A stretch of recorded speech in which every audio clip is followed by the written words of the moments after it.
N P ചേക്കുട്ടിയിലേക്ക്. Shri N P Chekkutty, Saritha വെല്ലുവിളിക്കുകയാണ്. People TV വി ഇപ്പോൾ പുറത്തുവിടുന്ന ഈ കത്ത് തന്നെയാണ്. എന്റെ സാന്നിധ്യം മുഖ്യമന്ത്രിയുടെ ഓഫീസിൽ, നേരത്തെ ചോദ്യത്തിൽ അവർ വ്യക്തമായി പറഞ്ഞു, ഇന്ന വർഷം മുതൽ ഇന്ന വർഷം വരെ ആഴ്ചയിൽ 2 തവണ ഞാൻ മുഖ്യമന്ത്രിയുടെ ഓഫീസിൽ പോകും, കാണും, സംസാരിക്കും, എൻ്റെ ആവശ്യങ്ങൾ നിറവേറ്റും. അതിൻ്റെ ഒരു ചെറിയ തെളിവ്, വലിയ തെളിവ് അങ്ങനെയാണ് പറയുന്നത്.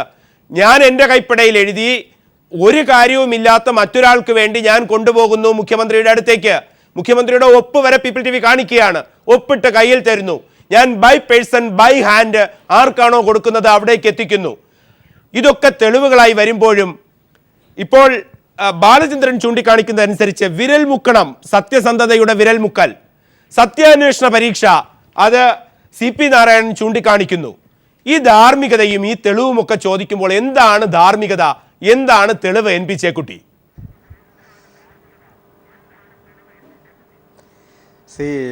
നമ്മൾ എന്താ പറയുക, ഫ്യൂഡൽ കാലത്തൊന്നും അല്ല ജീവിക്കുന്നത്. ഈ കൈമുക്ക് എന്ന് പറഞ്ഞാൽ ശുചീന്ദ്രൻ കൈമുക്ക്, തലശ്ശേരി കൈമുക്ക് എന്നൊക്കെ പറയും. പഴയ ഫ്യൂഡൽ കാലത്തിൽ, തമ്പുരാക്കന്മാരുടെ കാലത്ത്, ഈ അന്വേഷണ സമ്പ്രദായമൊന്നും ഇല്ലാത്തൊരു കാലത്ത് കുറ്റവാളികളെ കണ്ടുപിടിക്കാനുള്ള മാർഗങ്ങളായിരുന്നു അത്. 21-ാം നൂറ്റാണ്ടിൽ അങ്ങനെ ഈ കൈമുക്കും എണ്ണയിൽ മുക്കും നാക്കയിൽ ഉള്ള സമ്പ്രദായങ്ങളൊന്നും ആവശ്യമില്ല. വളരെ സത്യസന്ധമായിട്ട് അന്വേഷണം നടത്തി പരിശോധിക്കാനും കാര്യങ്ങളിൽ തീരുമാനമെടുക്കാനുള്ള ഡെമോക്രാറ്റിക് ആയിട്ടുള്ള സിസ്റ്റംസ് ഉണ്ട്. അപ്പോൾ ഉമ്മൻചാണ്ടി ഇനിയിപ്പോൾ എണ്ണയിൽ കൈമുക്കണം എന്നൊക്കെ പറഞ്ഞാൽ എനിക്ക് അതിനോടൊന്നും യോജിപ്പില്ല. CP നാരായണൻ അങ്ങനെ അഭിപ്രായം ഉണ്ടാകാറ്. നമ്മൾ പഴയ ഫ്യൂഡലായിട്ടുള്ള പ്രമാണങ്ങളിൽ നിന്ന് രീതികളിൽ നിന്ന് മാറി കുറേ കൂടി ജനാധിപത്യപരമായ രീതികളിലേക്ക് വന്ന സൊസൈറ്റിയാണ്. അപ്പോൾ ഇവിടെയുള്ള പ്രശ്നം ഏതോ ഒരു കത്ത് അവിടെ കാണിക്കുന്നുണ്ട്. ഞാനിത് കണ്ടിട്ടില്ല, എനിക്ക് അറിഞ്ഞൂടെ. ഞാൻ ഈ കത്ത് വിഷയമായിട്ട് എനിക്ക് അറിഞ്ഞൂടെ, ഞാനതിൻ്റെ വിശദാംശങ്ങൾ അറിയില്ല. അത് കഴിഞ്ഞ ഈ സോളാർ കമ്മീഷന് മുമ്പിൽ വരേണ്ടതാണ്. കമ്മീഷൻ ആ കത്ത് തെളിവായിട്ട് സ്വീകരിച്ചുകൊണ്ട് കമ്മീഷൻ അതിനെക്കുറിച്ചുള്ള അഭിപ്രായം പറയണം. അതിൻ്റെ റിപ്പോർട്ട് സർക്കാരിലേക്ക് പോകണം. അത് ഈ സർക്കാർ തന്നെയാണല്ലോ ഈ കമ്മീഷനെ വെച്ചിരുന്നത്. ജുഡീഷ്യൽ കമ്മീഷനാണ്. ജുഡീഷ്യൽ കമ്മീഷൻ ആക്ട് പ്രകാരമുള്ള ഒരു അന്വേഷണമാണ് ഇപ്പോൾ നടക്കുന്നത്. അതിലിങ്ങനെയുള്ള തെളിവുകൾ വരട്ടെ, അതിൻ്റെ അടിസ്ഥാനത്തിൽ ക്രോസ് ക്വസ്റ്റ്യനിങ് വരട്ടെ. അതൊക്കെ കഴിഞ്ഞിട്ട് ജുഡീഷ്യൽ റിപ്പോർട്ട് വരും. അതിൻ്റെ ഭാഗമായിട്ടുള്ള അന്വേഷണം എടുക്കണം. ഇതിൽ ആരെയും പ്രൊട്ടക്ട് ചെയ്യേണ്ട കാര്യമില്ല. പിന്നെ അമിതമായിട്ട് ആവേശം കാണേണ്ടത് ഒരു പബ്ലിക് ലൈഫല്ലേ. നമ്മൾ പ്രതിപക്ഷത്തിരിക്കുന്ന ആളുകളും ഭരണപക്ഷത്തിരിക്കുന്ന ആളുകളൊക്കെ ഡെമോക്രസിയുടെ ഭാഗമാണ്. അതിൽ ഉമ്മൻചാണ്ടി തെറ്റ് ചെയ്തിട്ടുണ്ടെങ്കിൽ ശിക്ഷിക്കപ്പെടണം, അല്ല വേറെ ആരെങ്കിലുമാണ് തെറ്റ് ചെയ്തെങ്കിൽ ശിക്ഷിക്കപ്പെടണം. നമ്മൾ ഏതെങ്കിലും ഒരു വ്യക്തിയെ ടാർഗറ്റ് ചെയ്യുന്ന രൂപത്തിൽ ഒരാൾ മഹാമോശക്കാരനാണെന്ന് പറഞ്ഞുകൊണ്ട് പബ്ലിക് ലൈഫിൽ അദ്ദേഹത്തെ എലിമിനേറ്റ് ചെയ്യാൻ ശ്രമിക്കുന്നത് ഗുണം ചെയ്യില്ല എന്ന് എനിക്ക് അഭിപ്രായമുണ്ട്. കാരണം പബ്ലിക് ലൈഫിൽ വേണ്ടത് സത്യസന്ധമായിട്ട് കാര്യങ്ങൾ പരിശോധിക്കുകയാണ്. അല്ലാതെ ഏതെങ്കിലും ഒരു ഭാഗത്തുനിന്നുകൊണ്ട് മറ്റേയാളെ പൂർണ്ണമായിട്ടും ഇല്ലായ്മ ചെയ്യാനുള്ള ഒരു സമീപന രീതിയോട് എനിക്ക് യോജിപ്പില്ല. അതുകൊണ്ട് ഈ കത്തിനെ കുറിച്ച് എനിക്ക് പ്രത്യേകിച്ചൊന്നും പറയാനില്ല. ഉമ്മൻചാണ്ടി കൈമുക്കാൻ തയ്യാറാണ്, അദ്ദേഹം മുക്കിക്കോട്ടെ. ഞാൻ അത്തരത്തിലുള്ള സംവിധാനങ്ങൾ വിശ്വസിക്കുന്നില്ല. KVS Haridas, N P Chekutty ചൂണ്ടിക്കാണിക്കുന്നത് സത്യസന്ധമായി കാര്യങ്ങൾ മുന്നോട്ട് പോകണം, കുറ്റവാളികൾ ശിക്ഷിക്കപ്പെടുകയും വേണം. ഒരു ആരോപണം ഉയർന്നാൽ കുറ്റവാളികൾ ശിക്ഷിക്കപ്പെടണമെങ്കിൽ നിയമത്തിൻ്റെതായ രീതിക്ക് മുന്നോട്ട് പോകണം. തൃശ്ശൂർ വിജിലൻസ് കോടതിയിൽ ആ വാദഗതികൾ വന്നപ്പോൾ തൃശ്ശൂർ വിജിലൻസ് ജഡ്ജ് പറഞ്ഞു, ഉപ്പ് തിന്നുന്നവൻ വെള്ളം കുടിക്കണം, ഒരു FIR ഇടൂ, അന്വേഷണം നടത്തൂ, ആരോപണങ്ങളിലെ സത്യസന്ധത പുറത്തു വരട്ടെ. മുഖ്യമന്ത്രിയും, ഞാൻ ഈ പേരുകളും പറയുന്നില്ല, ആരോപണ വിധേയരായ 2 വ്യക്തികൾ ഉടൻ ഹൈക്കോടതിയിൽ പോകുന്നു, സ്റ്റേ സമ്പാദിക്കുന്നു, FIR ഇല്ല. എൻ പി ചേക്കുട്ടി പറയുന്നു, മറ്റുള്ളവർ പറയുന്നു, സത്യം പുറത്തു വരണം. ആ സംവിധാനങ്ങളെ വെല്ലുവിളിക്കാൻ നടക്കുന്നവർ തന്നെ ഈ രീതിക്ക് പെരുമാറിയാൽ എങ്ങനെയാണ് സത്യം പുറത്തു വരേണ്ടത്? ശ്രീ KVS ഹരിദാസ്, താങ്കൾക്ക് കേൾക്കാമോ? പ്രദീപ, ആരോ സംസാരിക്കുന്നുണ്ട് ഇടയ്ക്ക്. യെസ്, താങ്കൾ കേട്ടോ? എന്റെ ചോദ്യം കേട്ടായിരുന്നു? ഇടയ്ക്ക് ഒരു വോയിസ് വന്നുകൊണ്ടാണ് ഞാൻ സംശയിച്ചത്. യെസ്, താങ്കൾ കേട്ടായിരുന്നു എന്റെ ചോദ്യം? കേട്ടിരുന്നു. മറുപടി പറയാം. കേട്ടിരുന്നു പ്രദീപെ, കേട്ടു. ഞാൻ പറയാം. പ്രദീപെ, നമ്മൾ കഴിഞ്ഞ 2 ദിവസം കൊണ്ട് നമ്മളൊക്കെ മനസ്സിലാക്കേണ്ട പ്രധാനപ്പെട്ട കാര്യം, ഒരു മലയാളി എന്ന നിലയിൽ തല പൊക്കി നടക്കാൻ വയ്യാത്ത സ്ഥിതി കേരളത്തിലുണ്ടായിരിക്കുന്നു. നമ്മുടെ മുഖ്യമന്ത്രി ഇത്രമാത്രം അപഹാസ്യനാകുന്ന, ഇത്രമാത്രം തുറന്നു കാട്ടപ്പെടുന്ന ഒരവസ്ഥ മുൻപ് ഒരു പ്രധാന മുഖ്യമന്ത്രിക്കും ഉണ്ടായിട്ടുണ്ടാവില്ല. ആ നിലയിലേക്ക് കേരളം മാറിയിരിക്കുന്നു. ഗതികെട്ട, നമുക്ക് മലയാളി എന്ന് പറഞ്ഞ് പുറത്തിറങ്ങാൻ വയ്യാത്തൊരു സിറ്റുവേഷൻ ഇവിടെ ഉണ്ടായിട്ടുണ്ടെന്നുള്ളതാണ് വസ്തുത. കാരണം സരിതാ നായർ കഴിഞ്ഞ 2 ദിവസം കോടതിക്ക് മുമ്പിൽ പറഞ്ഞത്, അല്ലെങ്കിൽ ട്രൈബ്യൂണലിന് മുമ്പിൽ ഇൻക്വയറി കമ്മീഷന് മുമ്പിൽ പറഞ്ഞത് 14 മണിക്കൂർ മുഖ്യമന്ത്രി പോയി പറഞ്ഞതിനെ മുഴുവൻ തുറന്നു കാട്ടുക ചെയ്തിട്ടുള്ളത്. അവരിന്ന് ഇവിടെ നമ്മൾ മുമ്പിൽ പറഞ്ഞു. ഇപ്പോൾ കുറച്ച് മുമ്പ് ടെലിഫോണിൽ സരിതാ നായർ പറയുന്നത് കേട്ടു. ഞാൻ ഒരു ചെറിയ പീസ് ഓഫ് എവിഡൻസ് ആണ് ഇപ്പോൾ പുറത്ത് വിട്ടിട്ടുള്ളത്. ഇനിയുള്ള ദിവസങ്ങളിൽ നിങ്ങൾക്ക് കാണാം, ഉമ്മൻചാണ്ടിയെ പരസ്യമായിട്ട് വെല്ലുവിളിച്ചിരിക്കുക. സരിതാ നായരെ പോലുള്ള ഒരാൾ TV ചാനലിൽ വന്നിട്ട് നമ്മുടെ മുഖ്യമന്ത്രി, കേരളത്തിൻ്റെ മുഖ്യമന്ത്രി ഇതുപോലെ വെല്ലുവിളിക്കുന്നൊരു സ്ഥിതി ഉണ്ടാക്കിയെങ്കിൽ എത്രത്തോളം അവകാശനാവുകയാണ് ആ മുഖ്യമന്ത്രി എന്നുള്ളത് നമ്മളൊക്കെ മനസ്സിലാക്കണം. ഇപ്പോൾ ജുഡീഷ്യൽ കമ്മീഷൻ നടക്കും എന്നുള്ളത് ശരിയാണ്. ജുഡീഷ്യൽ കമ്മീഷൻ്റെ റിപ്പോർട്ട് വരാൻ ഇനി മാസങ്ങളെടുത്തേക്കുമായിരിക്കും ചിലപ്പോൾ. കാരണം ഇന്നത്തെ നിലയ്ക്ക് പോയാൽ എനിക്ക് തോന്നണില്ല ഈ പറഞ്ഞ മാർച്ച് ഏപ്രിൽ ആകുമ്പോഴത്തേക്ക് തീരുന്നു. കാരണം ഇനിയും പലരെയും ക്രോസ് വിസ്താരം നടത്തേണ്ടി വരും. അതിൻ്റെ പ്രൊസീഡിങ്സ് നീണ്ടു പോകാനുള്ള സാധ്യതയാണ് കാണുന്നത്. ഇനി ആ റിപ്പോർട്ട് വന്നാൽ തന്നെ എന്താ സ്ഥിതി നമ്മളൊക്കെ മനസ്സിലാക്കേണ്ടതാണ്. എത്ര ജുഡീഷ്യൽ കമ്മീഷൻ്റെ റിപ്പോർട്ടുകൾ ഇവിടെ സെക്രട്ടേറിയറ്റിലും ലോ ഡിപ്പാർട്ട്മെൻറ്റിലും ഒക്കെ പൊതിഞ്ഞു കെട്ടി വെച്ചിട്ടുണ്ടാവും. അതിൽ ഈ പ്രതിക്കൂട്ടിലാകപ്പെടുന്ന അല്ലെങ്കിൽ കുറ്റവാളിയായിട്ട് സ്ഥിരീകരിക്കപ്പെടുന്ന ഒരാൾക്കെതിരെ നടപടി എടുക്കണമെങ്കിൽ വീണ്ടും പ്രോസിക്യൂഷൻ നടപടി തുടങ്ങണം. ആ പ്രോസിക്യൂഷൻ നടപടിക്ക് എത്ര കാലം പിടിക്കും? ഏത് ഭരണമായിക്കോട്ടെ, ഏത് ഭരണകൂടമായിക്കോട്ടെ, ഇന്നത്തെ നിലയ്ക്ക് ഒരു പോലീസ് എൻക്വയറിയും അതനുസരിച്ചുള്ള ഇൻവെസ്റ്റിഗേഷൻ നടത്തിയിട്ട് ഇത് വരണമെങ്കിൽ എത്ര കാലം പിടിക്കും? അതും നമ്മളിവിടുത്തെ പോലീസ് ഉദ്യോഗസ്ഥന്മാരെ നമ്മൾ വളരെ ഗൗരവത്തിൽ കാണണം പ്രദീപേ. കാരണം ഈ കേസ് അട്ടിമറിക്കാൻ വേണ്ടി ആദ്യാവസാനം യത്നിച്ചവർ ഇതേ പോലീസ് ഉദ്യോഗസ്ഥന്മാരാണ്. ഒരു സ്പെഷ്യൽ ഇൻവെസ്റ്റിഗേഷൻ ടീം ഉണ്ടാക്കിയിട്ട് അവരെന്താ ചെയ്തതെന്ന് നമ്മുടെ മുമ്പിലുണ്ട് ഇതുവരെ ഉള്ളതൊക്കെ. അപ്പോൾ ഈ പ്രശ്നത്തിൽ യഥാർത്ഥമായ വസ്തുതകൾ പുറത്തു വരുന്നെങ്കിൽ നിഷ്പക്ഷമായിട്ടുള്ള ശക്തമായിട്ടുള്ള ഒരു അന്വേഷണം നടത്തിയേ പറ്റുള്ളൂ. അത് ജുഡീഷ്യൽ എൻക്വയറി മാത്രമായാൽ പോരാ. എനിക്ക് തോന്നുന്നു BJP ആവശ്യപ്പെട്ടതുപോലെ CBI അന്വേഷണത്തെക്കുറിച്ച് എല്ലാവരും, കേരളത്തിലെ എല്ലാ രാഷ്ട്രീയ കക്ഷികളും ഈ സത്യാവസ്ഥ പുറത്തു വരണമെന്ന് ആഗ്രഹിക്കുന്ന എല്ലാവരും അതിനെക്കുറിച്ച് ചിന്തിക്കണമെന്നാണ് എനിക്ക് നിർദ്ദേശിക്കാനുള്ളത്. കാരണം അതല്ലാതെ ഉമ്മൻചാണ്ടി ആയിക്കോട്ടെ ആരും ആയിക്കോട്ടെ, ഇതിപ്പോൾ ജുഡീഷ്യൽ കമ്മീഷൻ ചെയ്യാവുന്നതുണ്ട്. അദ്ദേഹത്തിന് മുമ്പിൽ കിട്ടുന്ന സാക്ഷിമൊഴികളും തെളിവുകളുടെ അടിസ്ഥാനത്തിൽ ഒരു ശുപാർശ കൊടുക്കാനേ പറ്റുള്ളൂ.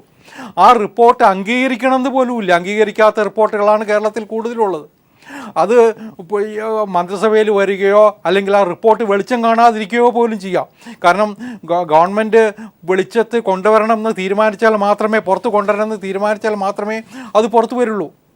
അല്ലെങ്കിൽ അത് ഒളിച്ചു വയ്ക്കാനായിട്ട് അല്ലെങ്കിൽ മൂടി വയ്ക്കാനായിട്ട് ഗവൺമെൻറ് കഴിയും. നമ്മുടെ മുമ്പിൽ അനവധി സംഭവങ്ങളുണ്ട്. പലപ്പോഴും ഈ ജുഡീഷ്യൽ കമ്മീഷന് നേതൃത്വം കൊടുത്തവരോ അല്ലെങ്കിൽ അതുമായിട്ട് ബന്ധപ്പെട്ടവരോ അല്ലെങ്കിൽ ഇതിൻ്റെ റിപ്പോർട്ടുകൾ അറിയാതെ കയ്യിൽ വന്ന് പെടുന്നവരോ ഒക്കെയാണ് ഇത് പലപ്പോഴും ചോർത്തി കൊടുക്കാറുള്ളത്. അങ്ങനെയാണ് മാധ്യമങ്ങളിൽ പോലും വരാറുള്ളത്. പല ഗവൺമെൻറ് കാലത്തും അത് തന്നെയാണ്. അതല്ലാതെ ഈ വസ്തുതകൾ മുഴുവൻ പുറത്തു വരണമെന്ന് പോലുമില്ല. അപ്പോൾ എല്ലാവരും ഇനിയും വൈകാതെ ചെയ്യേണ്ടത്, ഇപ്പോൾ ഈ ഗവൺമെൻറ്റിൻ്റെ കാലാവധി തീരാൻ പോവുകയാണ്, തെരഞ്ഞെടുപ്പിലേക്ക് എടുക്കുകയാണ് എല്ലാവരും. ഉമ്മൻചാണ്ടി രാജിവെച്ച് പോകും അല്ലെങ്കിൽ അദ്ദേഹത്തെ പുറത്താക്കും എന്നൊന്നും നമുക്ക് കരുതാൻ പറ്റില്ല. കാരണം പുറത്താക്കേണ്ടത് ഹൈക്കമാൻഡാണ് കോൺഗ്രസിൻ്റെ. അവരുടെ നിലവാരം നമുക്കറിയാം. ഇതിനേക്കാൾ വലിയ അഴിമതി കേസുകളിൽപ്പെട്ട് മുങ്ങിത്താങ്ങി നടക്കുകയാണ് അവർക്ക് ഉമ്മൻചാണ്ടിയുടെ നേരെ വിരലുയർത്താനുള്ള ശക്തിയുണ്ടോ?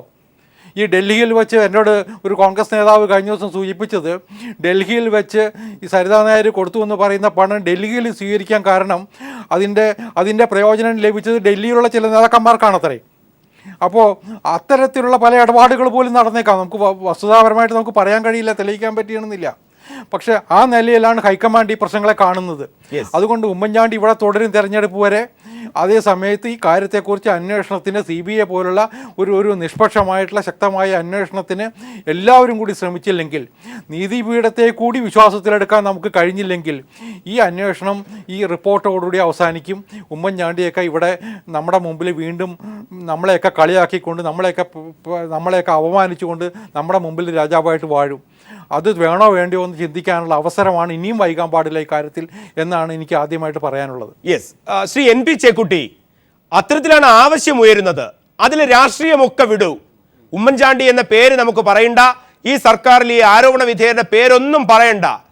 ഈ ആരോപണവുമായി ബന്ധപ്പെട്ട് നേരത്തെ ബാലേന്ദ്രൻ ചൂണ്ടിക്കാണിച്ചതുപോലെ വലിയൊരു സാമ്പത്തിക തട്ടിപ്പിനാണ് കേരളം സാക്ഷിയായിരിക്കുന്നതെങ്കിൽ ഇപ്പോൾ KVS ഹരിദാസും പറയുന്നു അന്വേഷണമാണ്. ഏത് തരത്തിലുള്ള അന്വേഷണമാണ് ഇക്കാര്യത്തിൽ വേണ്ടതെന്നാണ് താങ്കളെ പോലെയുള്ള ഒരു മുതിർന്ന വ്യക്തി ഈ സന്ദർഭത്തിൽ ആഗ്രഹിക്കുക? ഞാൻ പറഞ്ഞില്ലേ, ഇത് ഗൗരവമുള്ളൊരു പ്രശ്നമാണ്. കേരളത്തിൽ വലിയ തോതിലുള്ള സാമ്പത്തിക തട്ടിപ്പ് നടന്നിട്ടുണ്ട്, കാര്യത്തിലൊന്നും ഒരു തർക്കമില്ല. മാത്രമല്ല, മുഖ്യമന്ത്രിയുടെ ഓഫീസിനെ വലിയ തോതിൽ മിസ്യൂസ് ചെയ്തിട്ടുണ്ട്. അത് മുഖ്യമന്ത്രി തന്നെ സമ്മതിച്ചിട്ടുള്ള കാര്യമാണ്. അദ്ദേഹത്തിൻ്റെ കൂടെ ഉണ്ടായിരുന്ന 3 ഉദ്യോഗസ്ഥന്മാരെങ്കിലും അതിൻ്റെ പേരിൽ നടപടിയെടുക്കപ്പെട്ടിട്ടുണ്ട്. അപ്പോൾ യഥാർത്ഥത്തിൽ ഗൗരവമുള്ള ഒരു പ്രശ്നം ഇവിടെയുണ്ട്. പക്ഷേ ഞാനിത് പറയുന്നത് ഏതോ ഒരു മുഖ്യമന്ത്രി ഉമ്മൻചാണ്ടിയെ എന്ന് പറഞ്ഞ വ്യക്തിയിലല്ല നമ്മൾ ഫോക്കസ് ചെയ്യേണ്ടത്. ഈ സിസ്റ്റം വളരെ കറപ്റ്റാണ്. ഈ കറപ്റ്റായിട്ടുള്ള സിസ്റ്റത്തിൻ്റെ പ്രശ്നങ്ങൾ മനസ്സിലാക്കി അത് തിരുത്താനുള്ള സംവിധാനം വേണം. നമ്മൾ ഇൻഡിവിജ്വലിനെ മാത്രം ഫോക്കസ് ചെയ്തുകൊണ്ട് പോകുന്നതിന് പകരം യഥാർത്ഥത്തിൽ കക്ഷി രാഷ്ട്രീയത്തിന് അപ്പുറത്തേക്ക് പോവേണ്ട ഒരു സമയം അതിക്രമിച്ച് കഴിഞ്ഞു എന്നാണ് എനിക്ക് പറയാനുള്ളത്. എന്താണ് പ്രോബ്ലം? നമ്മുടെ സർക്കാരിൻ്റെ സംവിധാനങ്ങൾ, ഭരണത്തിലിരിക്കുന്ന ആളുകൾ, അധികാരത്തിലിരിക്കുന്ന ആളുകൾ, അവർ ഗവേണൻസിന് പകരം ഉദ്യോഗസ്ഥരുടെ ചുമതലകൾ കൂടി ഏറ്റെടുക്കുന്നു. അപ്പം യഥാർത്ഥത്തിൽ പോളിസി മേക്കിങ്ങിൽ ഇരിക്കേണ്ട ആളുകൾ ഇംപ്ലിമെൻറ്റേഷനിലേക്ക് പോകുന്നു. ഇത്തരത്തിലുള്ള ഒരുപാട് പ്രോബ്ലംസ് ഇതിനകത്തുണ്ട്. അതിനുള്ള പരിഹാരങ്ങളെക്കുറിച്ചാണ് ആലോചിക്കേണ്ടത്. ഇപ്പോൾ ഉള്ള വിഷയത്തിൽ ജുഡീഷ്യൽ കമ്മീഷൻ അന്വേഷിക്കുന്നുണ്ട്. ആ ജുഡീഷ്യൽ അന്വേഷണ കമ്മീഷന്റെ റെക്കമെൻഡേഷൻ എന്താണെന്ന് നോക്കാം. അതിൻ്റെ അടിസ്ഥാനത്തിൽ എന്താണ് അദ്ദേഹം പറയുന്നത് നോക്കാം. ഇത് നേരത്തെ അദ്ദേഹം പറഞ്ഞ മാതിരി ഇതൊന്നും ഒളിപ്പിച്ചു വെക്കാൻ കഴിയില്ല. 2004 ഇടതുപക്ഷ സർക്കാരോട് ഇടതുപക്ഷത്തിന്റെ പിന്തുണയോടുകൂടി ഒരു സർക്കാർ കേന്ദ്രത്തിലുണ്ടായി UPA സർക്കാർ. ഇന്ത്യയിലെ ഏറ്റവും നല്ല സർക്കാരിന് അവർ കൊണ്ടുവന്നുള്ള നിയമമുണ്ട്, RTI നിയമം, റൈറ്റ് ടു ഇൻഫർമേഷൻ ആക്ട്. അത് പ്രകാരം ഈ സംഗതികളൊന്നും ഇനി മറിച്ചൊന്നും വെക്കാൻ കഴിയില്ല. അത് ഇടതുപക്ഷത്തിന്റെ കൂടെ നേട്ടമാണ്. അപ്പോൾ ഇത്തരത്തിലുള്ള നേട്ടങ്ങളിൽ ഈ കാലത്ത് നമ്മൾ പഴയ കാലങ്ങളെ കുറിച്ച് ആലോചിക്കേണ്ട. മാത്രമല്ല, നിലനിൽക്കുന്ന രാഷ്ട്രീയ സാഹചര്യത്തിൽ BJP ഇന്ത്യയിൽ ഇത്രയും വലിയ ശക്തിയാവുന്ന കാലത്ത് ഇന്നല്ലെങ്കിൽ നാളെ കുറെ കൂടി ഈ സെക്യുലർ ഫോഴ്സസ് ഒന്നിച്ച് വരേണ്ടതായിട്ട് വരും. ഇതെല്ലാം കൂടി കണക്കിലെടുത്തുകൊണ്ട് പ്രശ്നങ്ങൾ പരിഹരിക്കുന്നതിനുള്ള ഒരു തീരുമാനത്തിലേക്കാണ് പോകേണ്ടത്. അല്ലാണ്ട് ഉമ്മൻചാണ്ടിയെ വ്യക്തിഗതമായിട്ട് താറടിക്കുന്ന ഒരു സംവിധാനത്തിലേക്ക് പോവരുത് എന്നാണ് എനിക്ക് പറയാനുള്ളത്. അദ്ദേഹം തെറ്റ് ചെയ്തിട്ടുണ്ടെങ്കിൽ ശിക്ഷിക്കപ്പെടട്ടെ. അതിനപ്പുറത്തേക്ക് ഞാൻ അദ്ദേഹത്തെ കുറ്റവാളിയായിട്ട് കാണാൻ ഇപ്പം തയ്യാറില്ല. യെസ്, വ്യക്തമാണ്. ഫക്രുദ്ദീനിലേക്ക് ഒരു ചെറിയൊരു ചോദ്യം എനിക്ക് ചോദിക്കാനുള്ളത്, പഴയ കാലത്തിൻ്റെയും പുതിയ കാലത്തിൻ്റെയും ചില സിമ്പിൾസ് നമ്മളുടെ അതിലേക്ക് വന്നപ്പോൾ NP ചേക്കുട്ടി സൂചിപ്പിച്ചതാണ്. ഇതൊക്കെ വേറൊരു തലത്തിലാണ്. ഈ വിരൽമുക്ക് അടക്കമുള്ള കാര്യങ്ങൾ നാം സിംബോളിക്കായിട്ട് ഉപയോഗിച്ച ചില കാര്യങ്ങളാണ്. ന്യൂജൻ ലോ എന്ന് പറയുന്നത്, താങ്കളെ ഞാൻ ആ ന്യൂജൻ എന്ന് പറയുന്നതിലേക്ക് ഉൾപ്പെടുത്തിക്കൊണ്ട് NP ചേക്കുട്ടിയുടെ ആ വാദഗതികളെ ഏതു തരത്തിലാണ് കാണുക? ന്യൂജൻ ലോ എന്ന് പറഞ്ഞിട്ടും കാര്യമില്ല, അങ്ങനൊന്നും ഇവോൾവ് ചെയ്ത് വന്നിട്ടില്ല. അത് വരണം. ഇപ്പോഴും വിക്ടോറിയൻ കാലഘട്ടത്തിലാണ് നമ്മുടെ നിയമങ്ങൾ. ഞാൻ നേരത്തെ പറഞ്ഞല്ലോ, അതിന് ചില അഡീഷൻസ് മാത്രമേ വന്നിട്ടുള്ളൂ. സമഗ്രമായ പൊളിച്ചെഴുത്ത് വരണം. മോഡി വന്നപ്പോൾ ചില കാലഹരണപ്പെട്ട നിയമങ്ങൾ അദ്ദേഹം എടുത്ത് മാറ്റി, നല്ല കാര്യം. ഇനിയും അങ്ങനെ എന്തെങ്കിലുമൊക്കെ വരട്ടെ, അത്രേ പറയാൻ പറ്റും. ഇതിൽ ഈ ഒരു ചർച്ചയായിട്ട് ബന്ധപ്പെട്ട് 2-3 കാര്യങ്ങൾ നമ്മൾ പറയേണ്ടതായിട്ടുണ്ട്. ഒന്ന്, സരിതയുടെ കത്ത്. സരിതയുടെ ഈ കത്തിൽ ഇപ്പം നേരത്തെ ഷഫീർ പറഞ്ഞ പോലെ ഞാൻ കാര്യമായിട്ടൊന്നും കണ്ടിരുന്നില്ല. പക്ഷേ ഞാനതിൽ ഒരു ഇമ്പോർട്ടൻസ് പിന്നെ കണ്ടത് ബാബുവിൻ്റെ ലെറ്ററിൽ ഈ കേസിൽ ഈ കത്തിനെ പറ്റി പറയുന്നതുകൊണ്ടാണ്. അതുകൊണ്ട് ബാബുവിൻ്റെ കത്തിൽ ഇത് റെഫർ ചെയ്യപ്പെടുമ്പോൾ ചെറിയൊരു കൊറാബറേറ്റീവ് എവിഡൻസ് ആയിട്ട് നമുക്ക് എടുക്കാൻ പറ്റും. പിന്നെ രണ്ടാമത്തെ കാര്യം, സരിത ഉയർത്തിയ ഒരു വെല്ലുവിളി ഉണ്ടല്ലോ. ഈ പറഞ്ഞ ദിവസം ഇപ്പം സരിത കത്ത് കൊടുത്തു വിടാം. ഉമ്മൻചാണ്ടിയുടെ സ്വഭാവം എനിക്കറിയാം. ഞാനും കേരളത്തെ മുഖ്യമന്ത്രി എന്ന രീതിയിൽ 1-2 തവണ അദ്ദേഹത്തെ പോയി കണ്ടിട്ടുണ്ട്. കോഴിക്കോട് ചില തൊഴിലാളികളുടെ പ്രശ്നം കഴിയിട്ട് അദ്ദേഹം ചെയ്യുന്ന വെച്ചാൽ നേരെ മേടിച്ചിട്ട് നമ്മളോടൊക്കെ അദ്ദേഹം പറഞ്ഞിരുന്നത് ഒപ്പിട്ടിട്ട് ആർക്കെന്നെ ചെന്ന് കണ്ടാൽ മതി, ആർക്കെ വിളിച്ച് ശരിയാക്കും. അപ്പം നേരിട്ട് കൈ കൊടുത്ത് നമ്മളെ കൊണ്ട് ചെയ്യിക്കുന്നത് ഞാൻ കണ്ടിട്ടില്ല. അപ്പം ഈ രീതിയിൽ പിന്നെ അദ്ദേഹം ഒപ്പിട്ട് കൊടുത്തു. ഇപ്പം സരിത മറ്റൊരാളെ കൈ കൊടുത്തു വിടാം. പക്ഷേ സരിത ഉയർത്തിയൊരു വെല്ലുവിളിയുണ്ട്. സരിത ഉയർത്തിയ വെല്ലുവിളി ഈ ഫോൺ റെക്കോർഡ്, ടവർ ലൊക്കേഷൻസ് നോക്കൂ നിങ്ങൾ. അതുപോലെ സെക്രട്ടേറിയറ്റിന് മുന്നിലുള്ള പോലീസിൻ്റെ ഈ ട്രാഫിക് ഇതുണ്ടല്ലോ, ക്യാമറ, ഈ ക്യാമറകൾ നോക്കൂ. ഇതെല്ലാം പരിശോധിച്ചുകൊണ്ട് സരിതേനെ പോലുള്ള ഒരാൾ ഇന്നത്തെ ഒരു സാഹചര്യത്തിൽ എന്തെങ്കിലും തെളിവുണ്ടെന്ന് ചോദിക്കുമ്പോൾ സരിത എങ്ങനെ ഓരോ തെളിവുകളായി പുറത്തു വിടുമ്പോൾ ഈ സരിത പറയുന്നത് തെറ്റാണ് എന്ന് ഇത്തരം ശാസ്ത്രീയമായ തെളിവുകളുടെ അടിസ്ഥാനത്തിൽ അത് കൃത്യമായി സമർത്ഥിക്കേണ്ട ഉത്തരവാദിത്വം വന്നു ചേരുന്നത് ഇപ്പം ഞങ്ങളെയൊക്കെ സംബന്ധിച്ചിടത്തോളം മുഖ്യമന്ത്രിക്കാണ്. അത് അദ്ദേഹമാണ് ചെയ്യേണ്ടത്. സരിതയ്ക്ക് എന്തും വിളിച്ചു പറയാം. അപ്പം സരിത പറയുന്നതിലൊക്കെ ശരിയാണോ തോന്നിക്കുന്ന ചില ലിങ്കുകളും കിട്ടുന്നു. കാരണം മുഖ്യമന്ത്രി തന്നെ സരിത കണ്ടില്ല എന്ന് പറയുന്നു, പിന്നെ കണ്ടു എന്ന് പറയുന്നു, പിന്നെ 3 തവണ കണ്ടിരിക്കാന്ന് പറയുന്നു, ഇങ്ങനെ വരുന്നു. അപ്പോൾ സംശയം ഉണ്ടാവുന്നുണ്ട്. ഈ സംശയം ദൂരീകരിക്കുക എന്നുള്ളത് അദ്ദേഹത്തിൻ്റെ ഉത്തരവാദിത്തമാണ്. പിന്നെ ഹരിച്ചേട്ടൻ പറഞ്ഞൊരു കാര്യമുണ്ട്, CBI. എനിക്കൊരു വിശ്വാസമില്ല. CBI ഇവിടെ വന്നിട്ട് ഇതിൽ ആരെങ്കിലും ഇപ്പോൾ ഉമ്മൻചാണ്ടിയുടെ ഇൻവോൾവ് ആയിരുന്നെങ്കിൽ ഉമ്മൻചാണ്ടി കുറച്ച് കാശും മേടിച്ച് കുറച്ച് സർദാർജിമാർ പോകുന്നല്ലാതെ ഒരു കാര്യമില്ല. അതാണ് CBIയുടെ സ്വഭാവം. CBI ഈ കൂട്ടിലിട്ട തത്ത. അതിലും നല്ലത് ഇവിടെ നമ്മളെ vigilance Thomas Jacob vigilance commission ഉണ്ടല്ലോ, അദ്ദേഹത്തെ പോലെയുള്ള നല്ല ഇൻപെക്കബിളായിട്ട് റെക്കോർഡുള്ള ഉദ്യോഗസ്ഥന്മാരുണ്ടല്ലോ. അവരുടെ കേരള പോലീസ് ഇന്ത്യയിലെ ഏറ്റവും മിടുക്കന്മാരായ പോലീസാണ്, ഒരു സംശയമില്ല. ഉടായ്പ കാണിക്കണം എന്ന് വിചാരിച്ചാൽ ഉടായ്പ കാണിക്കുന്നേ ഉള്ളൂ. അവരുടെ നേതൃത്വത്തിൽ ഒരു അന്വേഷണ കമ്മീഷൻ വെക്കട്ടെ, അതാണ് ഏറ്റവും നല്ലത്. അതല്ലാതെ ഈ പറഞ്ഞ ആർഗ്യുമെന്റ്സ് ഒന്നും നിലനിൽക്കുന്നതല്ല. വിൻസെന്റ്, ആരോപണങ്ങൾ വളരെ ശക്തമായി വരുന്നു, തെളിവുകൾ പുറത്തു വരുന്നു. അല്പം മുമ്പ് പീപ്പിൾ ടിവിയിലൂടെ സരിത തന്നെ വെല്ലുവിളിച്ചു. തൻ്റെ കൈപ്പടയിൽ മുഖ്യമന്ത്രിക്ക് എഴുതിയ കത്ത് ഒരു വലിയ തെളിവായി അവർ ജനങ്ങളുടെ മുന്നിൽ അവതരിപ്പിച്ചിരിക്കുകയാണ്. എന്നിട്ട് വെല്ലുവിളിക്കുകയാണ് മുഖ്യമന്ത്രിയെ. എൻ്റെ കൈപ്പടയിൽ ഉമ്മൻചാണ്ടിയുടെ കയ്യൊപ്പ് അതടക്കം കാര്യങ്ങൾ വരുമ്പോൾ നിങ്ങൾ ഫോറൻസിക് ലാബിൽ അയച്ച് തെളിയിക്കുമെന്നാണ് വെല്ലുവിളി. കഴിഞ്ഞ 3/4 മണിക്കൂറിനിടയ്ക്ക് ഇപ്പോൾ ഒരു അവസരം തന്നതിൽ ഞാൻ താങ്കളോട് നന്ദി പറയുകയാണ്. അതുകൊണ്ട് കുറച്ച് കാര്യങ്ങൾ പറയാനുള്ളൊരു സമയം കൂടി തരണം. ഇപ്പോൾ സരിത പുറത്തുവിട്ട ഒരു അപേക്ഷയാണ്, അതൊരു ലെറ്ററല്ല, ഒരു അപേക്ഷ. ആ അപേക്ഷയിൽ സരിതയുടെ സാന്നിധ്യം എവിടെയാണെന്ന് പറയുന്നില്ല. എവിടെയാണ് സരിതയുടെ സാന്നിധ്യമുള്ളത്? അത് സരിതയുടെ അപേക്ഷയേ അല്ല, വേറൊരാളുടെ അപേക്ഷയാണ്. പിന്നെ ഇത്തരത്തിലുള്ള അപേക്ഷകൾ നിങ്ങൾ കളക്ടറേറ്റിൽ പോയാൽ മുഖ്യമന്ത്രി ഒപ്പിട്ട് എത്രയോ അപേക്ഷകൾ നിങ്ങൾക്ക് അവിടെ കിട്ടാൻ പറ്റും. സർക്കാരിൻ്റെ ഏത് ഡിപ്പാർട്ട്മെൻറ്റിൽ പോയാലും മുഖ്യമന്ത്രി ഒപ്പിട്ട അപേക്ഷകൾ കൺസേൺഡ് സെക്ഷനിൽ പോയാൽ നിങ്ങൾക്ക് കിട്ടും, ആർക്ക് വേണമെങ്കിൽ കിട്ടും. അപ്പോൾ ഇത്തരത്തിൽ സരിത എഴുതി എന്ന് അവർ പറയുന്ന ഇപ്പോൾ സരിത തന്നെ എനിക്കൊരു സംശയമുണ്ട്. അതായത് ഇപ്പോൾ താങ്കൾ പറയുന്നത് അനുസരിച്ചാണെങ്കിൽ അത് മറ്റൊരു ട്വിസ്റ്റ് വരുന്നുണ്ട്. സരിത ചിലപ്പോൾ ഏതെങ്കിലും വില്ലേജ് ഓഫീസിലോ അല്ലെങ്കിൽ തഹസിൽദാർ ഓഫീസിലോ പോയി എടുക്കാമെന്നുള്ളതാണ്. പക്ഷെ സരിതയുടെ വെല്ലുവിളി ഇതെന്റെ ഹാൻഡ് റൈറ്റിംഗ് ആണ്. അല്ലെ, ഇത് സരിത അവിടെ വന്ന് എഴുതി കൊടുത്താണ്. വേറൊരു സ്ഥലത്ത് വെച്ച് എഴുതി കൊടുത്താൽ എന്താ? വേറൊരു സ്ഥലത്ത് വെച്ച് ആയിക്കൊള്ളട്ടെ, അതെങ്ങനെയാണ് മുഖ്യമന്ത്രിയുടെ ഒപ്പ് വരുന്നത്? അല്ല, മുഖ്യമന്ത്രിയുടെ കയ്യിൽ കൊണ്ട് കൊടുത്ത ആളാരാണ്? അവിടെയാണ് പ്രശ്നം.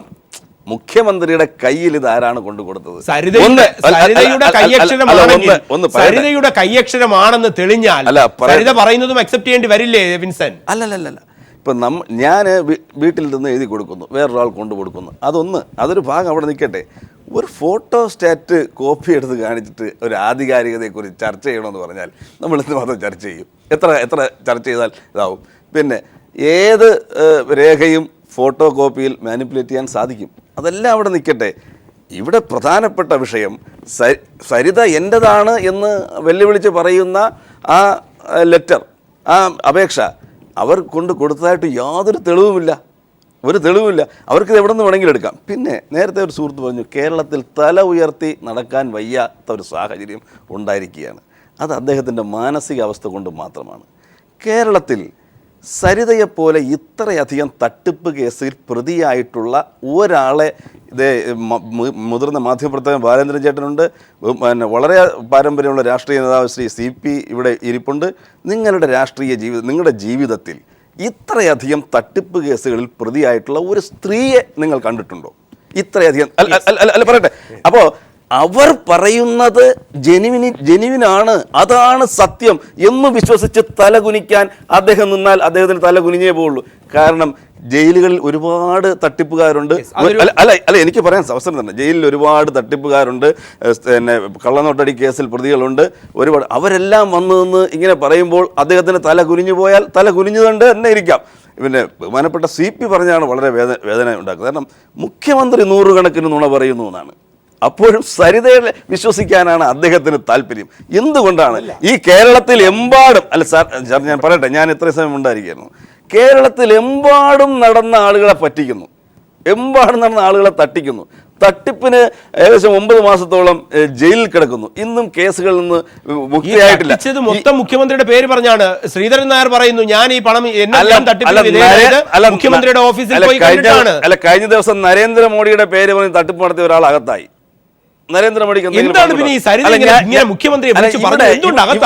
ഇവിടെ പറയുന്നു മുഖ്യമന്ത്രിയല്ലേ, ഈ ഗവൺമെന്റ് അല്ലേ അവർ അകത്താക്കിയത്? ബിജു രാധാകൃഷ്ണനെ പിടിച്ച ഈ ഗവൺമെന്റ് സരിതാ നായരെ ജയിലിൽ അടച്ചതും ഈ ഗവൺമെന്റാണ്. ഞാൻ ചോദിക്കട്ടെ, ഇവിടെ വിരൽ മുക്കുന്ന കാര്യം പറഞ്ഞു. അവരെല്ലാവരും പറയുന്നത് ഇങ്ങനെയാണ്, നുണ പരിശോധനയ്ക്ക് തയ്യാറാകണം. അതിൻ്റെ ഒരു ഭാഗമായിട്ടാണല്ലോ അദ്ദേഹം ഇങ്ങനെ പറഞ്ഞത്. അല്ലെങ്കിൽ നുണ പരിശോധനയ്ക്ക് തയ്യാറാകണം. ഇങ്ങനെയുള്ള ക്രിമിനലുകൾ എല്ലാവരും ഓടി വന്നിട്ട് നുണ പരിശോധനയ്ക്ക് വിധേയമാകണം എന്ന് പറഞ്ഞാൽ ഇന്ത്യയിലെ ഏതെങ്കിലും ഇപ്പം ഞാൻ ചോദിക്കട്ടെ, ഗോവിന്ദച്ചാമി ഒരു കുപ്രസിദ്ധ കുറ്റവാളിയാണല്ലോ. ഗോവിന്ദച്ചാമി പറയാണ്, എനിക്ക് ഇത്തരത്തിലുള്ള ഇൻസ്പിറേഷൻ തരുന്നത് നരേന്ദ്രമോദിയാണ്. സംശയമുണ്ടെങ്കിൽ നരേന്ദ്രമോദി നിങ്ങൾ നുണ പരിശോധനയ്ക്ക് തയ്യാറാകൂ, ഞാൻ തയ്യാറാണ് എന്ന് പറഞ്ഞിട്ട് നരേന്ദ്രമോദി തയ്യാറായില്ലെങ്കിൽ അതിന്റെ അർത്ഥം ഗോവിന്ദച്ചാമി പറയുന്നതല്ല ശരിയെന്നാണോ? അതുപോലെ തന്നെ തൃശ്ശൂർ വിജിലൻസ് ജഡ്ജി അദ്ദേഹം ഉന്നതമായ ധാർമ്മിക മൂല്യം ഉയർത്തിക്കാണിച്ചു എന്നാണ് പറയുന്നത്. അത് അദ്ദേഹത്തിൻ്റെ ഒരു പ്രിൻസിപ്പിളാണ് അദ്ദേഹം നടപ്പിലാക്കി. കാരണം ഉപ്പ് തിന്നവും വെള്ളം കുടിക്കും. അദ്ദേഹം ഉപ്പ് തിന്നു, അതിന്റെ വെള്ളമാണ് അദ്ദേഹം കുടിച്ചുകൊണ്ടിരിക്കുന്നത്. കുടിച്ചുകൊണ്ട്. മാത്രമല്ല, കോടതിയെ ഒരു പോസ്റ്റ് ഓഫീസാക്കി മാറ്റിയ ഒരാൾക്ക് പിന്നീട് ആ സ്ഥാനത്തിരിക്കാൻ പറ്റുമോ? പിന്നെ ഒരു കീഴ്ക്കോടതി ജഡ്ജിയെ കുറിച്ച് അന്വേഷണം നടത്തണം എന്ന് പറഞ്ഞിരിക്കുമ്പോൾ പിന്നെ എങ്ങനെ അവിടെ ഇരിക്കാൻ കഴിയും? Yes. അങ്ങനെ അത്രയ്ക്ക് വന്നിരിക്കുകയല്ലേ. Yes. Yes. ഉപ്പ് തിന്ന ആള് ഇപ്പൊ യഥാർത്ഥത്തിൽ വെള്ളം കുടിച്ചിരിക്കുകയാണ്. ശ്രീ ബാലചന്ദ്രൻ, അതുകൊണ്ട് താങ്കൾ പറഞ്ഞ കാര്യങ്ങളെ- എനിക്കൊരു കാര്യം കൃത്യമായി പറയാനുള്ളത്, ഇങ്ങനെ കേരളത്തിലെ ഉമ്മൻചാണ്ടിയെ സംബന്ധിച്ച് ഇവിടെ ഇരിക്കുന്ന എല്ലാ ആളുകൾക്കും എത്രയോ പതിറ്റാണ്ടുകളായി അറിയാം. സരിതാ നായരെ ഒരു തട്ടിപ്പുമായി ബന്ധപ്പെട്ടാണ് എല്ലാവരും അറിഞ്ഞു തുടങ്ങിയത്. അപ്പോൾ അവരുടെ വാക്കുകൾ വിശ്വസിക്കാനാണ് എല്ലാവർക്കും താല്പര്യം. ഇവിടെ- ഇപ്പോൾ അവര് Yes, അതാണ് ബാലചന്ദ്രൻ. ശ്രീ ബാലചന്ദ്രൻ. അവർ മൊഴി കൊടുക്കുന്നത് പോലും വളരെ തന്ത്രപൂർവ്വമാണ് മൊഴി. ഈ ഒരു സിനിമയിൽ പിന്നെ നമ്മുടെ ജഗതി ശ്രീകുമാർ കാണ്ഡമായിട്ടാണ് കൊടുത്തുകൊണ്ടിരിക്കുന്നത്. അങ്ങനെ- ഇത് ആരുടെ ഇൻസ്പിറേഷൻ കൊണ്ടാണ്? കൃത്യമായി അവർക്ക് വലിയൊരു ഗെയിം പ്ലാനോട് കൂടിയാണ് അവർ നടത്തുന്നത്. കാരണം 25-ാം തീയതി മുഖ്യമന്ത്രി മൊഴി കൊടുത്തപ്പോൾ 14 മണിക്കൂർ മൊഴി കൊടുത്തപ്പോൾ ഈ സരിതാ നായരുടെ അഡ്വക്കേറ്റ് അവിടെ ഉണ്ടായിരുന്നു. Yes. ആ ചോദ്യങ്ങൾ നമ്മൾ കേരളം ഒരുപാട് ചർച്ച ചെയ്ത ഒരു ചോദ്യങ്ങളാണ്. ചോദ്യം പോലും മുഖ്യമന്ത്രിയോട് ചോദിക്കാത്തത് എന്ത്? ആ ചോദ്യം നമ്മൾ ഒരുപാട് ചർച്ച ചെയ്തതാണ്. എന്തൊക്കെയാണ് ഇവിടെ സംഭവിച്ചിട്ടുള്ളത്? കാരണം 10 ദിവസം മുമ്പ് പിതൃതുല്യനായി എന്ന് പറഞ്ഞ ഒരാള് ഈ 10 ദിവസം എന്തെല്ലാം നടന്നു എന്നതിനെ സംബന്ധിച്ച് ഒരു അന്വേഷണം നടക്കും, തീർച്ചയായും നടക്കും. ആ അന്വേഷണം നടക്കുമ്പോഴാണ് യഥാർത്ഥ പ്രതികൾ. അത് സരിത മൊഴി കൊടുക്കുന്ന ദിവസം തന്നെ സഖാവ് പിണറായി വിജയന്റെ പ്രസ്താവന വന്നു, മദ്യനയം വേണമെങ്കിൽ അടുത്ത ഗവൺമെന്റ് പുനഃപരിശോധിക്കാം. ശ്രീ ബാലചന്ദ്രൻ, അദ്ദേഹം ചോദിക്കുന്നത് ഇതാണ്: ഒരു വ്യക്തിക്ക്, നാം കേരള രാഷ്ട്രീയം, താങ്കളുടെ പേരും CP നാരായണൻ സാറിന്റെ പേരൊക്കെ എടുത്തു പറഞ്ഞതുകൊണ്ട് കേരള രാഷ്ട്രീയം നിങ്ങളൊക്കെ ഒത്തിരി കണ്ടവരാണ്. അതിന്റെ അടിയൊഴുക്കുകൾ, എത്രയോ മുഖ്യമന്ത്രിമാർ, എത്രയോ മന്ത്രിമാർ, എത്രയോ ക്രിമിനലുകൾ, എത്രയോ പേർ ജയിലിൽ പോയി, ആരൊക്കെ ആരോപണം ഉന്നയിച്ചു. പ്രസന്റ് സിനാരിയോയിൽ വിൻസെന്റ് ചൂണ്ടിക്കാണിക്കുന്ന പോലെ ഒരു സ്ത്രീക്ക്, അദ്ദേഹത്തിന്റെ വാക്ക് ഞാൻ കടമെടുക്കുകയാണ്, ഒരു വനിതയായ ഒരു ക്രിമിനലിന് കേരളത്തിന്റെ ഭരണചക്രം തിരിക്കുന്ന എല്ലാ ആൾക്കാരെയും ഒരു വിരൽ ചൂണ്ടി ഇത്രയും ദിവസം ഇങ്ങനെ കറക്കി കൊണ്ടുപോകാൻ സാധിക്കുമെങ്കിൽ നിങ്ങളൊക്കെ കാണാത്ത തരത്തിലേക്കുള്ള എന്ത് രാഷ്ട്രീയ പ്രത്യേകതകളാണ് ശ്രീ ബാലചന്ദ്രൻ ഇപ്പോൾ കേരളത്തിൽ നിലനിൽക്കുന്നത്? അദ്ദേഹം പറയട്ടെ. യെസ്, യഥാർത്ഥത്തിൽ സരിതയുടെ വിരൽ തുമ്പിൽ കറങ്ങുന്നത് ആരാ? കേരളത്തിലെ പ്രതിപക്ഷമാണ്. ആണോ എന്ന് ഇവിടെ ശ്രീ ബാലചന്ദ്രൻ, എന്താണ് പ്രത്യേകത ഈ വസ്തുതകൾക്ക്? അല്ല, അത് കേരളത്തിൽ മാത്രമല്ല, ലോകവ്യാപകമായി തന്നെ എല്ലാ ഈ ഭരണകൂടങ്ങളുടെയും തകർച്ചയ്ക്കും വളർച്ചയ്ക്കും പിന്നിൽ ഒരു സ്ത്രീ കാണും. ഞാൻ പെട്ടെന്ന് ഓർത്തുപോയതെന്ന് പറഞ്ഞാൽ 95 ചാരക്കേസ് വരുന്നു. ഒരു സ്ത്രീ മറിയൻ റഷീദ വരുന്നു. മറിയൻ റഷീദയുടെ പേരുമായി ബന്ധപ്പെട്ട് അന്നത്തെ DGP ആയിരുന്ന രമൺ ശ്രീവാസ്തവ വരുന്നു. അന്ന് K. കരുണാകരൻ മുഖ്യമന്ത്രി.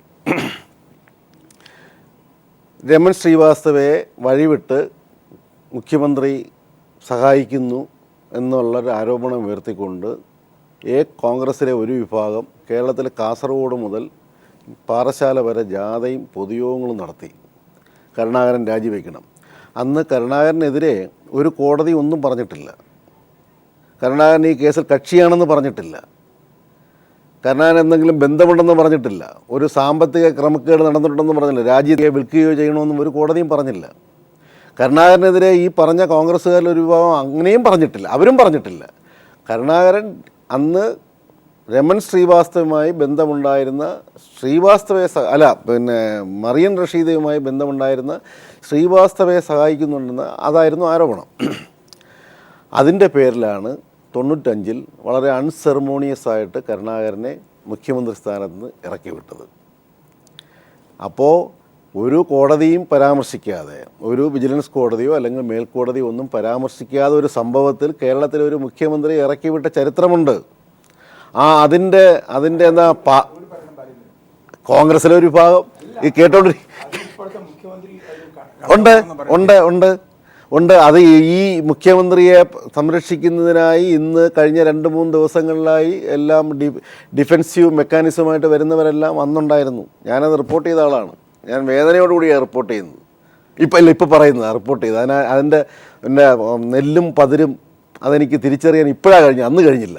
വേദനയോടുകൂടിയാണ് പറയുന്നത്. അന്ന് വളരെ അൺസെറമോണിയസ് എന്ന് പറയുന്നത് എന്താ പറയുന്നത്? നമ്മൾ പെട്ടെന്നൊരു വാക്ക് എന്താ പറയുന്നത്? നീചമായ രീതിയിൽ നീചമെന്ന് അങ്ങനെ പറയാമോ? അങ്ങനെ ഇറക്കി വിട്ടത്. അതിൻ്റെ ഒരു ആ ഒരു ക്രോണോളജി ഉണ്ട്. അതൊക്കെ പിന്നെ മൂപ്പനാർ വരുന്നു, സോളങ്കി വരുന്നു, ആളുകളുടെ MLA-മാരുടെ തലയെണ്ണുന്നു, ഇതിനിടയ്ക്ക് MLA-മാർ കൂറുമാറിയുന്നു, ഇതിനെല്ലാം സാക്ഷിയായ ഒരാളാണ്. അപ്പോൾ അതൊക്കെ കണ്ടിട്ട് ഇന്നിപ്പോൾ അതിൽ നിന്നും വളരെ ഭിന്നമായി സാമ്പത്തിക ക്രമക്കേട് വരുന്നു. ആ സാമ്പത്തിക ക്രമക്കേടിൽ ധാർമ്മികതയും, ഞാൻ നേരത്തെ പറഞ്ഞതുപോലെ ധാർമ്മികതയും മനസാക്ഷിയും ഒക്കെയാണ് ഇവിടെ ചർച്ച ചെയ്യപ്പെടുന്നത്. ഇതിൻ്റെ വിരോധാഭാസം ഇതെല്ലാം ആളുകൾ കണ്ടുകൊണ്ടിരിക്കുകയില്ല. ഞാനെന്തിനു പറയണം? ഞാനിതിനൊരു സാക്ഷിയായ ആളാണ്. ഞാനെന്തിനു പറയണം? ഇതെല്ലാം ആളുകൾ കണ്ടുകൊണ്ടിരിക്കുകയാണ്. അവർ മനസ്സിലാക്കട്ടെ, സരിത പറയുന്നത് സത്യമാണോ, മുഖ്യമന്ത്രി പറയുന്നത് സത്യമാണോ എന്നുള്ളത് ആളുകൾ തിരിച്ചറിയുന്നു. എവിടെയാണ് ഇതിൻ്റെ സത്യത്തിൻ്റെ അംശം എന്നുള്ളത് ആളുകൾ തിരിച്ചറിയട്ടെ. മുഖ്യമന്ത്രി തന്നെ പറഞ്ഞു ജനകീയ കോടതി എന്ന് പറയും. ജനകീയ കോടതി എന്ന് പറയുന്നത് പിന്നെ ഈ പുതുപ്പള്ളി എന്ന് പറയുന്ന അല്ലെങ്കിൽ കോട്ടയം എന്ന് പറയുന്ന ഒരു ചെറിയ ഭാഗമൊന്നുമല്ല. അത് വളരെ വിശാലമായ ഒരു സ്ഥലമാണ് ജനകീയ കോടതി എന്ന് പറയുന്നത്. അതുകൊണ്ട് അല്ലല്ല ആളുകൾ കണ്ടുകൊണ്ടിരിക്കുന്നത് യഥാ രാജ തഥാ പ്രജ. അദ്ദേഹം പറഞ്ഞ ആ വാക്കുകൾ അവിടെ വിൻസെന്റ് അടക്കം പറയുമ്പോൾ നമ്മുടെ ഈ വേരിയേഷൻസ് അല്ല, എനിക്ക് വിൻസെന്റ് പറഞ്ഞപ്പോൾ അവസാനം പറഞ്ഞതെല്ലാം പ്രതിപക്ഷത്തിന് നേരെ. ഒന്ന്, അദ്ദേഹം ഞാൻ നേരത്തെ പറഞ്ഞതാണ്, ഉമ്മൻചാണ്ടി കരുണാകരനെ മാത്രമല്ല കോൺഗ്രസ്സിലെ വേറെയും ആളുകളെ, മന്ത്രിമാരായിരുന്നവരെ സംശയത്തിൻ്റെ നിഴൽ വീണു എന്ന് പറഞ്ഞപ്പോൾ അവരെ കൊണ്ട് രാജിവെപ്പിച്ച ആളാണ്. കോൺഗ്രസ്സുകാർക്ക് അദ്ദേഹത്തിൻ്റെ ഉമ്മൻചാണ്ടിയുടെ മേൽ നിഴൽ വീണിട്ടില്ല എന്ന് പറയാം. പക്ഷേ കേരളത്തിലെ DGP, കേരളത്തിലെ ADGP മുതലായ ഉദ്യോഗസ്ഥന്മാർ ഉമ്മൻചാണ്ടി പറഞ്ഞത്, ആ വാക്കല്ല അവർ പറഞ്ഞത്, പക്ഷേ ഉമ്മൻചാണ്ടി പറഞ്ഞതിന് ഘടകവിരുദ്ധമായി കമ്മീഷൻ്റെ മുമ്പിൽ തെളിവ് കൊടുത്തു. അപ്പോൾ അങ്ങനെ ഇത് സംശയം ഉണ്ടാക്കുകയാണ്. സരിത എന്ത് പറഞ്ഞു എന്നുള്ളതല്ല പ്രശ്നം. സരിതയും സരിതയുടെ കൂടെ മറ്റുള്ളവർ നടന്ന തട്ടിപ്പാണോ എന്തോ ആവട്ടെ, ആ കാര്യം വളരെ അപ്രധാനമായിട്ട് നമുക്ക് തള്ളാം. പക്ഷേ അങ്ങനെ അപ്രധാനമായി തള്ളി വിടേണ്ടിയിരുന്നൊരു കാര്യം, ഇതിൽ നിന്ന് താനും തൻ്റെ മന്ത്രിസഭയും തൻ്റെ സഹപ്രവർത്തകരും അകന്നു നിൽക്കുന്നു എന്ന് തെളിയിക്കാൻ ശ്രമിക്കേണ്ടിയിരുന്ന മുഖ്യമന്ത്രി പലപ്പോഴും നിയമസഭയിൽ ഇല്ലേ ഡിസംബർ 27-നോ 29-നോ ഡൽഹിയിലുണ്ടായിരുന്നത് തെളിവുണ്ട്. നാഷണൽ ഡെവലപ്മെൻറ്റ് കൗൺസിലിലാണ് അദ്ദേഹം പോയിരുന്നത്. മുഖ്യമന്ത്രിക്ക് അതുപോലും ഓർമ്മയില്ല. 3 വർഷം കഴിഞ്ഞിട്ടാണ് അദ്ദേഹത്തിന് ഈ കമ്മീഷൻ്റെ മുമ്പിൽ പോയപ്പോഴാണ് അദ്ദേഹത്തിന് ഓർമ്മ വരുന്നത്. 27-നാണോ 29? എത്രയോ പേര് ഇവിടെ പറഞ്ഞു.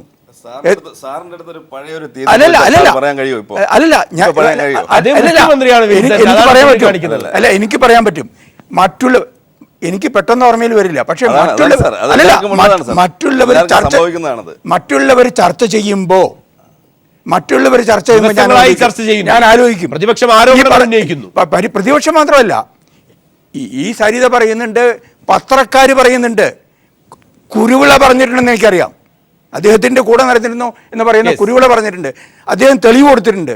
അതെല്ലാം കഴിഞ്ഞ അവസാനം നിൽക്കക്കള്ളി ഇല്ലാതായപ്പോഴാണ് ഉമ്മൻചാണ്ടി കമ്മീഷൻ്റെ മുമ്പിൽ ഇത് പറയുന്നത്. ഇനി ഒരു കാര്യം കൂടി പറയണം. ഈ കമ്മീഷൻ എങ്ങനെയാണ് വന്നത്? സാധാരണഗതിയിൽ മുഖ്യമന്ത്രിയെ പറ്റിയും മന്ത്രിസഭയെ പറ്റിയും ആരോപണം ഉന്നയിച്ചാൽ ഒരു സാധാരണഗതിയിൽ അത് അന്വേഷിക്കാൻ ഒന്നും ഉണ്ടാവില്ല. നിങ്ങൾ പറഞ്ഞ കമ്മീഷനെ പറ്റി പറഞ്ഞ പോലെ ഒന്നും ഉണ്ടാവില്ല. പക്ഷേ കമ്മീഷനെ വെക്കും.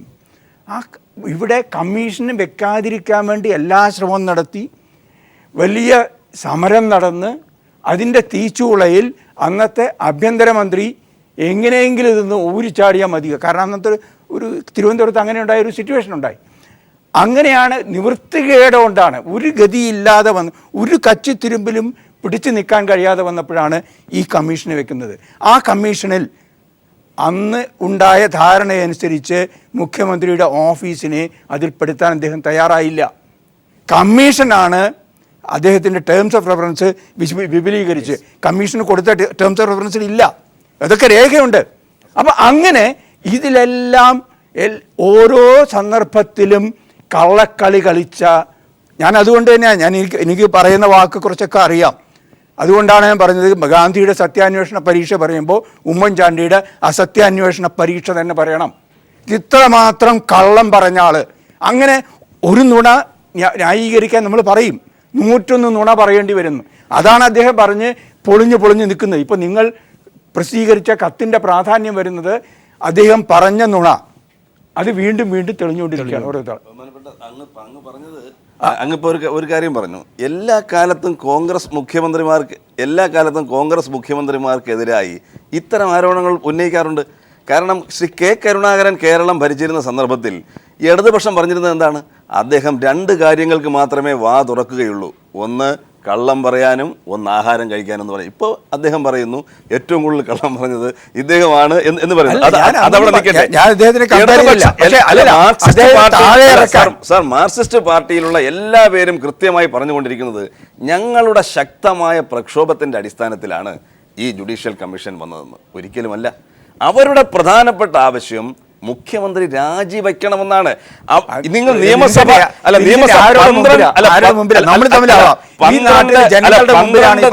12 ദിവസങ്ങളോളം നിയമസഭ സ്തംഭിപ്പിച്ചത് മുഖ്യമന്ത്രി രാജിവെക്കണം എന്നാണ് പറഞ്ഞത്.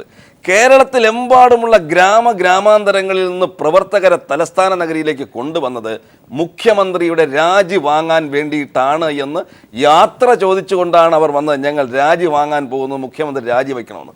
അന്ന് ആദ്യ ദിവസം തന്നെ ഉച്ചയ്ക്ക് ഗവൺമെൻറ് ജുഡീഷ്യൽ അന്വേഷണം നടത്താം എന്ന് പറഞ്ഞപ്പോൾ സമരപന്തൽ അത് പിൻവലിക്കുകയാണ്. തൊട്ടിപ്പുറത്ത് തോമസ് ഐസക്കിന്റെ ഒരു പ്രതികരണം അന്നുണ്ടായിരുന്നു. അദ്ദേഹം പറഞ്ഞു പള്ളിയിൽ പോയി പറഞ്ഞാൽ മതി.